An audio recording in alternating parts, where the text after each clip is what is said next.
Instagram page లో post చేసిన ఆ ఒక్క పోస్ట్ ఇప్పుడు ఢిల్లీ జంతర్ మంతర్ వద్ద ఆందోళనకు కారణమైంది.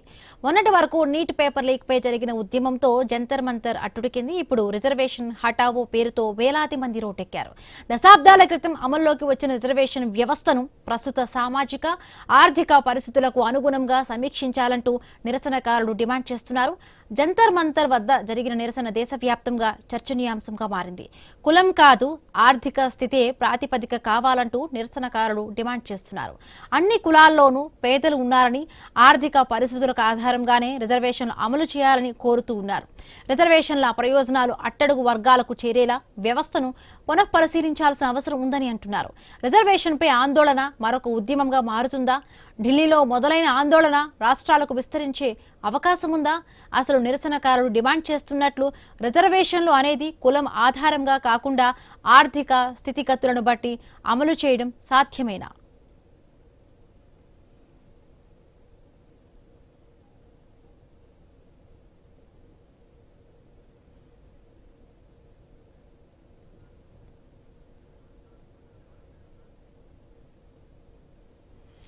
ఇన్స్టాగ్రామ్ పేజ్ లో పోస్ట్ చేసిన ఒక్క పోస్ట్ ఇప్పుడు ఢిల్లీ జంతర్ మంతర్ వద్ద ఆందోళనకు కారణమైంది. మొన్నటి వరకు మనం చూసాము నీట్ పేపర్ లీక్ పై జరిగిన ఉద్యమంతో జంతర్ మంతర్ అంతా కూడా అట్టుడికింది. ఇప్పుడు రిజర్వేషన్ హటావో పేరుతో వేలాది మంది రోడ్డెక్కారు. దశాబ్దాల క్రితం అమల్లోకి వచ్చిన రిజర్వేషన్ వ్యవస్థను ఇప్పుడు ప్రస్తుతం ఉన్న సామాజిక ఆర్థిక పరిస్థితులకు అనుగుణంగా సమీక్షించాలంటూ కూడా నిరసనకారులు డిమాండ్స్ చేస్తున్నారు. మరింత పూర్తి అనాలిసిస్ న్యూస్ రూమ్ నుంచి మా కొలీగ్ శివాని అందిస్తారు. Shivani. Right thank you so much Himabindu. So yes, మనం చూస్తున్నాం నిన్న మొన్నటి వరకు జంతర్ మంతర్ వద్ద జెన్జీ ప్రొటెస్టర్స్ అందరూ కూడా నీట్ పేపర్ లీక్ కి సంబంధించి ఆ అంశానికి సంబంధించి ప్రొటెస్ట్ చేయడం మనం చూసాము. బట్ నా ఇప్పుడు సినారియో కంప్లీట్ గా డిఫరెన్స్ గా కనిపిస్తున్నాయి. మనం చూస్తున్నాం ఇప్పుడు ఒక బ్యానర్ కనిపిస్తుంది. అదేంటంటే అందులో క్లియర్ గా మెన్షన్ చేశారు రిజర్వేషన్ హటావ్, అంటే రిజర్వేషన్ ని తొలగించండి అన్నట్టుగా. సో ఏంటి ఇంకొక ఉద్యమానికి ఈ అంశం దారి తీస్తుందా అన్నట్టుగా కూడా అందరూ ఆలోచిస్తున్నారు. ఇప్పుడు ఆల్ ఆఫ్ సడన్ ఎందుకు అంటే ఎస్, ఈ అంశం చాలా సంవత్సరాల నుంచి రగులుతూనే ఉంది. బట్ స్టిల్ ఇప్పుడు ఎందుకు ఆల్ ఆఫ్ సడన్ గా ఈ అంశం మళ్ళీ తెర మీదకి వచ్చింది అండ్ ఎందుకు ఇంత స్ట్రాంగ్ గా ప్రొటెస్ట్ చేస్తున్నారు అనేది కూడా అందరూ ఆలోచిస్తున్నారు. రిజర్వేషన్ హటావ్ అనేది it's not a small thing, చాలా పెద్ద విషయం. ఇది అందరూ కూడా ఆలోచించాల్సిన విషయమే. బట్ ఇప్పుడు ఈ ఉద్యమం, ఈ ప్రొటెస్ట్, ఈ నిరసన ఎంత ఇంటెన్స్ గా వెళ్తుందో, ఎంతవరకు ఎంతమంది ప్రజలను రీచ్ అవుతుందో అనేది కూడా ఇప్పుడు క్యూరియస్ గా మారిందని చెప్పొచ్చు. సో రైట్, ఇదే అంశంకి సంబంధించి మాట్లాడడానికి ప్రస్తుతం మనతో పాటు జాయిన్ అయ్యారు ప్రొఫెసర్ శేషు గారు, పొలిటికల్ అనలిస్ట్. ఆయనతో మాట్లాడే ప్రయత్నం అయితే చేద్దాం. నమస్తే అండి శేషు గారు. మనం చూస్తున్నాం ఇప్పుడు అందరూ కూడా జంతర్ మంతర్ వైపే చూస్తున్నారు. అందరి చూపులు కూడా అటువైపే వెళ్తుంది. ఎందుకంటే మనం చూస్తున్నాము ఇది వరకు నీట్ పేపర్ లీక్ కి సంబంధించిన నిరసనలు తెలియజేశారు జంతర్ మంతర్ వద్ద. కానీ ఇప్పుడు అక్కడ ఆ ప్లేస్ లో ఒక బ్యానర్ కనిపిస్తుంది, రిజర్వేషన్ హటావ్, రిజర్వేషన్ ని తొలగించండి అన్నట్టు. సో ఏంటి అసలు రిజర్వేషన్ కులం ఆధారంగానే కొనసాగాలా లేదా ఆర్థిక స్థితి ఆధారంగా మార్చాలా అన్న క్వశ్చన్ ఇప్పుడు రేస్ అవుతుంది ఈ అంశాన్ని మొత్తాన్ని పరిశీలిస్తే. సో మీ ఒపీనియన్ ఏంటి దీని మీద? శివాని గారు, నీట్ ప్రశ్నాపత్రము తరచూ లీక్ అవుతున్న సందర్భంలో దేశంలో పరీక్ష సంస్కరణలు రావాలనేటటువంటి ఉద్దేశంతో జంజీ యువత జంతర్ మంతర్ దగ్గర ఒక పెద్ద ఉద్యమాన్ని నిర్మించారు. ఆ ఉద్యమం సక్సెస్ అయినటువంటి నేపథ్యంలో ప్రభుత్వము భవిష్యత్తులో ప్రశ్నాపత్రాల లీకేజీ విషయంలో ఒక బిల్ పాస్ చేసింది, ఒక కమిటీ కూడా వేసినటువంటి సందర్భము. అయితే ఆ ఉద్యమం సక్సెస్ అయిన తర్వాత అదే కోవలో మరికొన్ని ఉద్యమాలు భారతదేశంలో తెరపైకి వస్తున్న సందర్భాన్ని నేపథ్యం మనకి కనపడుతుంది. ఇప్పుడు జంతర్ మంతర్ దగ్గర కూడా ఒక ఉద్యమం ప్రారంభమైంది అనేటటువంటి వార్తలు వస్తున్నాయి. తర్వాత గతంలో అంటే ఈ జన్జీ ఉద్యమం జరుగుతున్నప్పుడే, పరీక్షా సంస్కరణల ఉద్యమం జరుగుతున్నప్పుడే దానికి ప్యారలర్ గా ఇంకొక ఉద్యమం సోషల్ మీడియాలో ప్రారంభమైంది, రిజర్వేషన్ హటావో ఆందోళన అని ఒక ఉద్యమం ప్రారంభమైంది. ఇవాళ జంతర్ మంతర్ దగ్గర జరుగుతున్న ఉద్యమం ఏంటది? రిజర్వేషన్ హటావో ఆందోళన లేకపోతే రిజర్వేషన్ల సంస్కరణల ఉద్యమమా? Reservations reforms ఉద్యమా? రెండింటికి చాలా తేడా ఉంటది శివాని గారు. ఎందుకంటే రిజర్వేషన్ హటావో అంటే మొత్తం రిజర్వేషన్లే తొలగించండి అనేటటువంటిది ఒకటైతే, రిజర్వేషన్ల సంస్కరణల ఉద్యమం అంటే ఇప్పుడు అమలవుతున్నటువంటి రిజర్వేషన్లలో సంస్కరణలు తీసుకురావాలనేది. అసలు ఈ ఉద్యమకారులకు స్పష్టత లేదని అర్థమవుతుంది. సోషల్ మీడియా ప్లాట్ఫామ్ లోనేమో రిజర్వేషన్ హఠావో ఆందోళన అని అన్నారు. ఇవాళ జంతర్ మంతర్ దగ్గర జరుగుతున్నటువంటిది ఉద్యమం ఏమో రిజర్వేషన్ సంస్కరణ ఆందోళన అని చెప్తున్నారు. బట్ ఆ స్పష్టత లేకపోతే ఈ ఉద్యమం ముందుకు వెళ్ళదనేటటువంటి విషయాన్ని గమనించాలి. సరే, రైట్ ఇదే అంశాన్ని ఇంకా ఇన్ డెప్త్ గా తీసుకెళ్దాం. బట్ ఇక్కడ మెయిన్ బేసిక్ క్వశ్చన్ ఏంటంటే, ఇప్పుడు ఈ చట్టాన్ని like SC ST atrocity case ఏదైతే ఉందో, ఈ చట్టాన్ని చాలా మంది దుర్వినియోగం చేస్తున్నారన్న ఒక అంశం వాదన చాలా గట్టిగా వినిపిస్తుందండి. మేబీ అందులో భాగంగానే రిజర్వేషన్ హటావు అన్న ఒక వాదన కూడా పుట్టుకొచ్చిందేమో అన్న అంశం అందరూ కూడా చర్చించుకుంటున్నారు. సో దీని గురించి ఏమంటారు మీరు? ఇప్పుడు జంతర్ మంతర్ దగ్గర ఆందోళన చేస్తున్నటువంటి వాళ్ళు ఒక 3 ప్రధానమైనటువంటి డిమాండ్లు పెట్టారు ఆందోళన సందర్భంగా. ఒకటి ఏంటి అని అంటే రిజర్వేషన్లలో సంస్కరణలు తీసుకురావాలి. అది ఏంటి అని అంటే కుల ప్రాతిపదికన కాకుండా ఆర్థిక ప్రాతిపదికన, అంటే రిజర్వేషన్లు కులానికి కాదు పేదలకు ఇవ్వాలనేటటువంటి ఒక సంస్కరణ, ఒక ప్రతిపాదన, ఒక డిమాండ్ పెట్టారు. రెండోది ఏంటి అని అంటే యూజీసీ తీసుకొచ్చినటువంటి విశ్వవిద్యాలయాల్లో ఏర్పాటు చేస్తున్నటువంటి ఈక్విటీ కమిటీలు, అంటే సమానత్వ కమిటీలు అనేది ఒక అభ్యంతరం వ్యక్తం చేశారు. మూడోది శివాని మీరు చెప్తున్నట్టుగా మూడో అంశం ఏం చెప్తున్నారంటే, ఇప్పటి వరకు దేశంలో అమలవుతున్నటువంటి ఎస్సీ ఎస్టీ అట్రాసిటీ చట్టము చాలా సందర్భాల్లో దుర్వినియోగం అవుతుంది. దాన్ని దుర్వినియోగం కాకుండా చర్యలు చేపట్టాలనే 3 ప్రధానమైనటువంటి డిమాండ్లను తీసుకొచ్చినటువంటి సందర్భం ఉంది. అయితే దీంట్లో బేసిక్ గా ఒక మౌలికమైనటువంటి ఒక ప్రశ్న ఉన్నది. ఏంటి అని అంటే రిజర్వేషన్లకు సంబంధించి ఇవాళ ఈ 80 ఏళ్ల స్వతంత్ర భారతంలో రిజర్వేషన్లు కావాలని ఆందోళన జరిగాయి, రిజర్వేషన్లు వద్దు అని ఆందోళన జరిగాయి. ఇప్పుడు రిజర్వేషన్లో సంస్కరణలు కావాలనేటటువంటి ఆందోళన జరుగుతున్నాయి. అసలు రిజర్వేషన్లు ఎందుకు తీసుకొచ్చారు రాజ్యాంగ నిర్మాతలు?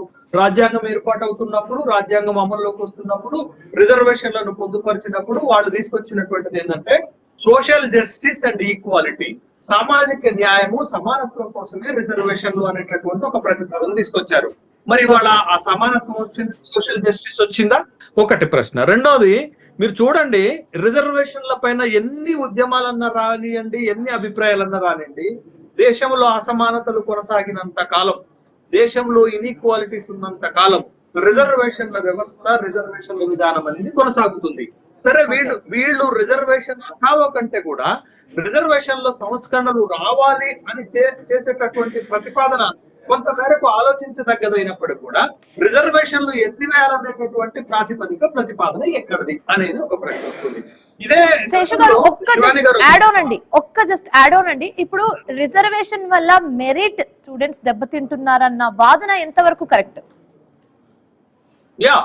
1992 సంఘటన మీ ముందుకు పెడతాను శివాని గారు. 1992లో భారత ప్రభుత్వము ఒక నిర్ణయం తీసుకుంది. 90s లో తీసుకున్నటువంటి నిర్ణయం ఏంటి అని అంటే, ఓబీసీలకి విద్యా ఉద్యోగాలలో మండల్ కమిషన్ రిపోర్టు మేరకు 27% రిజర్వేషన్లు కల్పిస్తామన్నప్పుడు మొత్తం అసలు ప్రతిభకు అన్యాయం జరిగిపోతుంది అని కులం ఆధారంగా రిజర్వేషన్లకు ఇస్తారు, కులం ఆధారంగా వెనుకబాటుతనాన్ని ఎట్లా గుర్తిస్తారు అని ఇందిరా సహాని లాంటి వాళ్ళు సుప్రీంకోర్టుకు వెళ్లారు.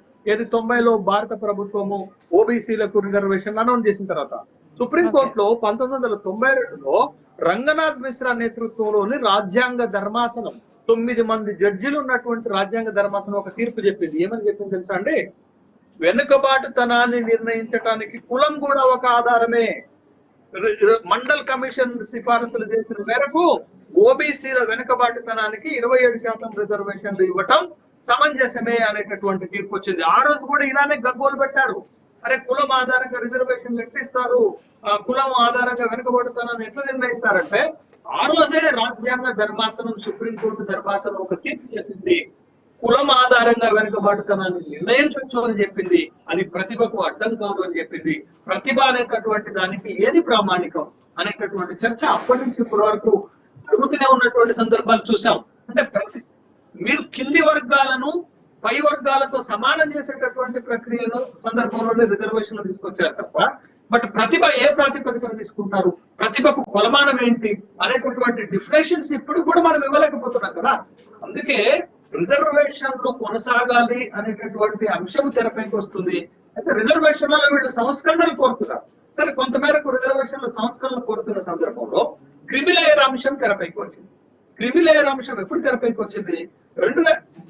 ఓబీసీలో క్రిమిలేయర్ విధానాన్ని తీసుకొచ్చారు. కానీ ఎస్సీ ఎస్టీల రిజర్వేషన్లు అమలు చేసేటప్పుడు క్రిమిలేయర్ విధానం లేదు. కానీ 2024లో సుప్రీంకోర్టులో ఎస్సీ వర్గీకరణ జరుగుతున్నప్పుడు నాడు ఈ అంశం పైన తీర్పిస్తున్నటువంటి సుప్రీంకోర్టు మాజీ ప్రధాన న్యాయమూర్తి బిఆర్ గవాయితో పాటు మరొక 3 న్యాయమూర్తులు ఒక అంశాన్ని తెరపైకి తీసుకొచ్చారు. ఎస్సీ ఎస్టీలలో కూడా క్రిమిలేయర్ ని తీసుకురావాలి. శేషు గారు, ఇంకొక అంశానికి సంబంధించి మనం చర్చించుకోవాలి. ఇప్పుడు కొందరు వాదన ఎంత స్ట్రాంగ్ గా ఉందంటే వాళ్ళు ఏమంటున్నారంటే కుల వివక్ష ఉన్నన్ని రోజులు రిజర్వేషన్ ఉండాల్సిందే అని చెప్తున్నారు. మరి దీని గురించి ఏమంటారు? అదే నేను ఏమంటున్నాను, ఇప్పుడు ఏంటది వీళ్ళు చేస్తున్నటువంటిది ఏంటంటే కులం ఆధారితంగా కుల ప్రాతిపదికన రిజర్వేషన్లు వద్దు, అన్ని కులాలలో పేదవాళ్ళు ఉన్నారు కాబట్టి, బట్ ఈ పేదరికం ఆధారంగా ఆర్థిక ప్రాతిపదికన పేదవాళ్లకు రిజర్వేషన్లు ఇవ్వాలనేటటువంటి ఒక సందర్భాన్ని తీసుకొస్తున్నాడు. నేను చాలా సింపుల్ గా ఒక మాట చెప్తున్నాను. 2019లో జరిగిన సంఘటన ఏంటంటే ఈ దేశంలో 2019లో జరిగిన సంఘటన ఏంటి అంటే ఆర్థిక ప్రాతిపదికనే కదా రిజర్వేషన్లు వచ్చినవి. ఈడబ్ల్యూఎస్ ఎకనామికల్లీ వీకర్ సెక్షన్స్ కి 2019లో కేంద్ర ప్రభుత్వం 10% రిజర్వేషన్లు తీసుకొచ్చిన తర్వాత ఇవాళ ఈ దేశంలో రిజర్వేషన్లు లేని కులాలే లేవు. అసలు ఈ డిమాండ్ అర్థరహితం. అసలు ఈ డిమాండ్ తెరపై వచ్చినటువంటి దాంట్లో ఎలాంటి ప్రాతిపదిక లేదు, దీనికి అసలు వ్యాలిడిటీ లేదు. ఎందుకు అనంటే ఎప్పుడైతే ఈడబ్ల్యూఎస్ రిజర్వేషన్లు అమల్లోకి వచ్చాయో 10% అగ్రవర్ణాలలో ఉన్నటువంటి పేదలకి ఈ దేశంలో ఉన్నటువంటి కులాలన్నీ కూడా రిజర్వేషన్ల చట్టంలోకి వచ్చాయి, రిజర్వేషన్ల పరిధిలోకి వచ్చాయి. మరి అలాంటప్పుడు ఈ ప్రాతిపదిక అనేటటువంటి అంశం ఎందుకు తెరపైకి వచ్చింది? ఇప్పుడు ఎవరు దీని వెనకాల ఉన్నారు, ఎందుకు దీన్ని ప్రోత్సహిస్తున్నారు అనేటటువంటి ప్రశ్నలు. అంటే దీని వెనకాల ఏమైనా రాజకీయ కుట్ర ఉండొచ్చని మీరు అనుకుంటున్నారా? ఈ ఉద్యమాన్ని వెనకుండి నడిపిస్తున్న వాళ్ళు, ఈ ఉద్యమం చేస్తున్నటువంటి వాళ్ళు ఏ వర్గాలకు చెందినటువంటి వాళ్ళు? ఒకప్పుడు ఇదే వర్గాలు. మనం ప్రతిపాదనలో తీసుకున్న చాణక్య సేన గాని, కర్ణసేన గాని, జనరల్ సేన గాని, హర్ష దుబే లాంటి వాళ్ళు గాని, శివశర్మ లాంటి వాళ్ళు గాని, లేకపోతే మృత్యుంజయ్ పాఠక్ లాంటి వాళ్ళు గాని, వీళ్ళందరూ వీళ్ళ వర్గాలకు చెందినటువంటి వాళ్ళు ఒకప్పుడు రిజర్వేషన్లకు వ్యతిరేకంగా పోరాడారు. కానీ కేంద్ర ప్రభుత్వం 2019లో రిజర్వేషన్లు ఇస్తే రిజర్వేషన్ అనుభవిస్తున్నారు, రిజర్వేషన్లు తీసుకుంటున్నారు. మరి ఇదేంటి ద్వంద్వ వైఖరి కాదా? ఈ ద్వంద్వ వైఖరిని మనం ఎలా చూడాలా? ఓ పక్కనేమో మీరే రిజర్వేషన్లు వద్దని ఉద్యమాలు చేశారు, కానీ కేంద్ర ప్రభుత్వము అగ్రవర్ణాల్లో ఉన్నటువంటి వెనకబడిన తరగతులకు, వెనకబడినటువంటి వాళ్ళకి రిజర్వేషన్లు ఇస్తే ఎలా తీసుకున్నారు? ప్రతిభకు అన్యాయం జరుగుతుంది కాబట్టి మాకు రిజర్వేషన్లు వద్దని రిజెక్ట్ ఎందుకు మీరు చేయలేదు? ఈడబ్ల్యూఎస్ రిజర్వేషన్లు ఎందుకు తీసుకున్నారు మీరు? అంటే మీకు రిజర్వేషన్లు ఇస్తే మంచిది, బట్ కింది వర్గాలకు ఎస్సీ ఎస్టీ బీసీలకు రిజర్వేషన్. ఓకే అండి శేషు గారు, ఇక్కడ వరకు ఓకే. కానీ ఇప్పుడు ఓవరాల్ గా రిజర్వేషన్ ఎందుకు తీసుకొచ్చారని ఎవరైనా సూటిగా క్వశ్చన్ చేస్తే పేదరికాన్ని తగ్గించడానికి కోసమే, పేదరికాన్ని నిర్మూలించడానికి కోసమే రిజర్వేషన్ ఒక మెయిన్ ఎయిమ్ అని కూడా కొందరు చెప్తూ ఉంటారు. ఇదెంతవరకు కరెక్ట్? నో శివాని గారు, రిజర్వేషన్లు తీసుకురావటానికి మూల ప్రాతిపదిక, బేసిక్ ప్రిన్సిపల్ సామాజిక న్యాయము, సమానత్వాన్ని సాధించటం కోసమే తీసుకొచ్చారనేది. ఆ సామాజిక న్యాయము, సమానత్వం ఎక్కడి నుంచి రావాలా, ఎక్కడి నుంచి ప్రారంభం కావాలి అంటే సమాజంలో అట్టడుగు వర్గాలకు రిజర్వేషన్లు ఇచ్చి వాళ్ళని ఒక స్థాయిలో, అంటే అగ్రవర్ణాల స్థాయికి తీసుకురావాలనేటటువంటి ఒక ప్రాతిపదిక. తర్వాత వచ్చినటువంటి దాంట్లలో కూడా ఇప్పుడు మీరు ఈ ఉద్యమం చేస్తున్నటువంటి వాళ్ళు ఒక కీలకమైనటువంటి ప్రతిపాదన తెరపైకి తీసుకొచ్చారు. వాళ్ళు తీసుకొచ్చినటువంటి ప్రతిపాదన ఏంటంటే కులం ఆధారంగా రిజర్వేషన్ ఇవ్వద్దు, ఆర్థిక ప్రాతిపదికగా ఇవ్వమన్నారు. అసలు ఈ దేశంలో అత్యంత ప్రధానమైనటువంటి సమస్య ఏంటి శివాని గారు? ఆర్థిక ప్రాతిపదిక పైన రిజర్వేషన్లు ఇస్తే అసలు ఈ దేశాన్ని ఉండనిస్తారా అండి? ఎందుకు ఉండనీరంటే ఇవాళ ఈడబ్ల్యూఎస్ రిజర్వేషన్లు పొందేది ఎవరండి? ఎవరు పొందాలనేటటువంటి చట్టం చెప్తుందండి. చట్టం ఏం చెప్తుందంటే ఆర్థికంగా బలహీనంగా ఉన్నటువంటి వాళ్ళు పొందాలి అని చెప్తున్నారు. ఆర్థికంగా బలహీనంగా ఉన్న వాళ్ళు ఎవరు తెలుసా? 8 లక్షల కంటే తక్కువ వార్షిక ఆదాయం ఉన్న వాళ్లకు మాత్రమే రిజర్వేషన్, పాయింట్ 1. రెండోది 5 ఎకరాల కంటే తక్కువ భూమి ఉన్న వాళ్లకు మాత్రమే రిజర్వేషన్, పాయింట్ నెంబర్ 3. 1000 గజాల కంటే తక్కువ నివాస యోగ్యమైన ప్రాంతం ఉన్న వాళ్లే ఈ రిజర్వేషన్ పొందాలా. కానీ ఇవాళ ఒక చిన్న ఎగ్జాంపుల్ చెప్తానండి మీకు. తెలంగాణ రాష్ట్రంలో 18% అగ్రవర్ణాలు ఉన్నారు అని ప్రభుత్వం చెప్తుంది కదా. మరి ఈ 18%లో పేదలు ఎంతమంది ఉంటారండి? పేదలు ఎంత శాతం ఉంటారు? మా అంటే 6-7% ఉంటారు. 6-7%కి 10% రిజర్వేషన్లు ఎందుకండి? ఇది ఒక మౌలిక ప్రశ్న. రెండో ప్రశ్న ఏంటి అని అంటే, ఇవాళ ఈ ఈడబ్ల్యూఎస్ వచ్చిన తర్వాత సివిల్ సర్వీస్ దగ్గర నుంచి గ్రూప్ 1 సర్వీస్ కి ప్రభుత్వ ఉద్యోగాల్లో రిజర్వేషన్లు పొందుతున్నటువంటి వాళ్ళు అర్హుల నిబంధనల మేరకు పొందుతున్నారా? తహసీల్దార్ల దగ్గర, ఎంఆర్ఓల దగ్గర అడ్డగోలుగా అబద్ధాల సర్టిఫికెట్లు తీసుకొని వచ్చి లక్షల కోట్ల రూపాయల ఆస్తి పరులు కూడా వాళ్ళు రిజర్వేషన్ పొందుతున్నారు. ఎలా? అందుకే ఒక్కసారి మీరు ఆర్థిక ప్రాతిపదికన కనుక తీసుకుంటే మొత్తం కరప్షన్ వచ్చేస్తుంది. నిజమైనటువంటి లబ్ధిదారులకు రిజర్వేషన్లు అందవు. కానీ వీళ్ళు చేస్తున్నటువంటి దాంట్లో ఒక్కటి మాత్రం ఒప్పుకునే తీరాల్సింది ఏంటి అని అంటే, ఇప్పుడు సపోజ్ దేశంలో 27% రిజర్వేషన్లు ఓబీసీలకు ఉన్నాయి. ఈ 27% రిజర్వేషన్లలో కేవలం కొన్ని కులాలు మాత్రమే ఈ రిజర్వేషన్లు పొందుతున్నాయి. అట్లా కాకుండా కింది వర్గాలకు కూడా రిజర్వేషన్లు పోవాలి అంటే వర్గీకరణ చేయాలి. ఆ వర్గీకరణ ద్వారా ఇప్పటి వరకు రిజర్వేషన్ల ఫలాలు పొందలేనటువంటి కింద వాళ్ళకి వెళ్ళాలంటే సంస్కరణలు తీసుకురావాలా. ఆ సంస్కరణలు ఎలా ఉండాలో నేను చెప్తాను. బట్ ఉద్యమకారులు ఏమీ డిమాండ్స్ పెట్టలేదు. కానీ ఆ సంస్కరణలు ఎట్లుండాలంటే, ఎమ్మెల్యే పిల్లలకి, ఎంపీల పిల్లలకి రిజర్వేషన్లు ఇవ్వద్దు. మంత్రుల పిల్లలకి, ప్రధానమంత్రుల పిల్లలకి, గవర్నర్ పిల్లలకి రిజర్వేషన్లు ఇవ్వద్దు. ఐఏఎస్ ఆఫీసర్లకి, ఐపీఎస్ ఆఫీసర్లకి, ఉన్నతాధికారుల పిల్లలకు రిజర్వేషన్లు ఇవ్వద్దు. ప్రభుత్వ రాయితీలు పొంది పెద్ద పరిశ్రమలు, పెద్ద వ్యాపారాలు పెట్టినటువంటి వాళ్ళకి రిజర్వేషన్లు ఇవ్వద్దు. కోట్ల రూపాయల ఆదాయ పన్ను కట్టేటటువంటి వాళ్ళకు రిజర్వేషన్లు ఇవ్వద్దు. సో ఇలాంటి కొన్ని చేంజెస్ చేసుకోవాలని చెప్తున్నారు మీరు. ఒక మాట ప్రభుత్వ రిజర్వేషన్లు పొంది ఒక కుటుంబంలో 2 ప్రభుత్వ ఉద్యోగాలు పొందినటువంటి వాళ్ళకి రిజర్వేషన్లు ఇవ్వద్దు. 50 ఎకరాల కంటే ఎక్కువ భూమి ఉన్నటువంటి వాళ్ళకి రిజర్వేషన్లు ఇవ్వద్దు. ఇట్లాంటి సంస్కరణలు తీసుకురండి. ఇట్లాంటి సంస్కరణలు తీసుకొస్తే నిజమైనటువంటి వాళ్ళకి, ఇంకా అట్టడుగున ఉన్నటువంటి వాళ్ళకి, ఎస్సీల్లో అట్టడుగున ఉన్నటువంటి వాళ్ళకి, ఎస్టీల్లో అట్టడుగున ఉన్నటువంటి వాళ్ళకి, బలహీన వర్గాల్లో అట్టడుగులో ఉన్న వాళ్ళకి రిజర్వేషన్లు చేరే విధంగా మీరు సంస్కరణలు తీసుకురండి, నిబంధనలు పట్టుకురండి. అంతేగాని బట్ మీరు పెడుతున్న డిమాండే అసంబద్ధంగా ఉంది. ఇప్పుడు రిజర్వేషన్ లో క్రిమి లేయర్ నిబంధనను మరింత కఠినతరం చేయాలా అని అడిగితే ఏం చెప్తారండి? అదే క్రిమిలేయర్ నిబంధన ఎట్లుండాలా? క్రిమిలేయర్ నిబంధన అర్హులైనటువంటి వాళ్ళకి అనర్హులు చేయటం కాదు. కింది వర్గాలకు రిజర్వేషన్లు అంటే ఆ కులాలలో, ఆ వర్గాలలో ఉన్నటువంటి చిట్ట చివరి వాళ్లకు రిజర్వేషన్ల ఫలాలు అందే విధంగా క్రిమిలేయర్ విధానాన్ని తీసుకురావాలి. అందుకే సంస్కరణలు తీసుకురామంటున్నాం. ఏం సంస్కరణలు, ఏమి రిఫార్మ్స్ అని అంటే, ఇప్పుడు నేను చెప్పినటువంటి కొన్ని రిఫార్మ్స్ ని కనుక తీసుకురాగలిగితే ఇప్పటి వరకు రిజర్వేషన్లు అనుభవించలేనటువంటి వాళ్ళకి. అందుకే 2017లో కేంద్ర ప్రభుత్వం ఒక కమిటీ వేసింది శివాని గారు, జస్టిస్ రోహిణి కమిటీ వేశారు. జస్టిస్ రోహిణి కమిటీ ఎందుకు అనంటే, ఓబీసీలకు 27% రిజర్వేషన్లు కేంద్ర ప్రభుత్వ ఉద్యోగాల్లో ఉన్నవి.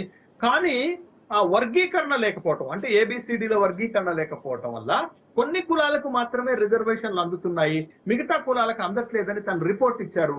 కానీ ఆ రిపోర్ట్ ని అమల్లోకి తీసుకురానటువంటి ప్రభుత్వం, మండల్ కమిషన్ రిపోర్ట్ ని పూర్తి స్థాయిలో అమల్లోకి తీసుకురానటువంటి ప్రభుత్వాలు బట్ ఇట్లాంటి ప్రతిపాదనలు తీసుకొచ్చేటటువంటి వాళ్ళకి ఉద్యమాలు చేయడానికి ఎలా అనుమతిస్తున్నారు అసలు?